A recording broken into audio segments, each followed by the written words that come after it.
પાટણમાં બાળ તસ્કરીને લઈને કાર્યવાહી કરવામાં આવી। આરોપી સુરેશ ઠાકોરનો જેલમાંથી જાપ્તો મેળવવામાં આવ્યો। એસઓજીએ ફરી સુરેશ ઠાકોરની ધરપકડ કરી છે।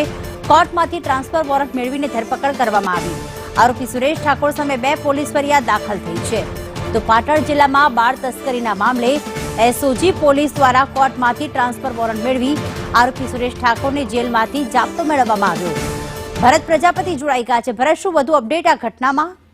ચોક્કસથી પ્રીતિ, સાંતલપુર તાલુકાના કોરડા ગામેથી જે રીતે બોગસ તબીબ એટલે કે સુરેશ ઠાકોર ઝડપાયો હતો અને સુરેશ ઠાકોરના 3 દિવસના રિમાન્ડ પૂરો થતા એ 24 કલાકની અંદર કોર્ટની જે સબ જેલમાં મોકલવામાં આવ્યો હતો। આજે વહેલી સવારે એસઓજી પોલીસે કોર્ટ દ્વારા ટ્રાન્સપોર્ટ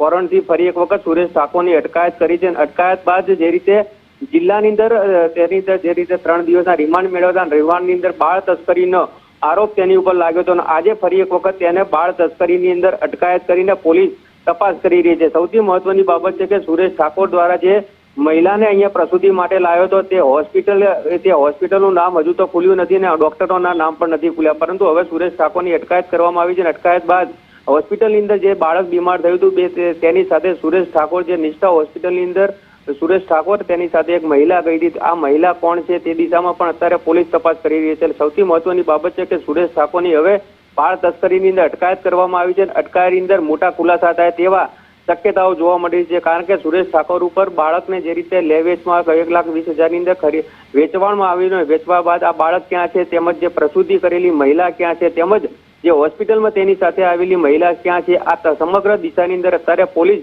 ઝીણવટ ભરી તપાસ કરી રહી છે અને મોડી સાંજ સુધી આ બાળ તસ્કરીનો જે ખેલ છે સુરેશ ઠાકોર દ્વારા જે ખેલવામાં આવ્યો હતો તેની અંદર મોટા ખુલાસા થાય તેવી પણ શક્યતાઓ જોવા મળી રહી છે। પ્રીતિ, બિલકુલ, આભાર તમામ વિગતો માટે ભરત।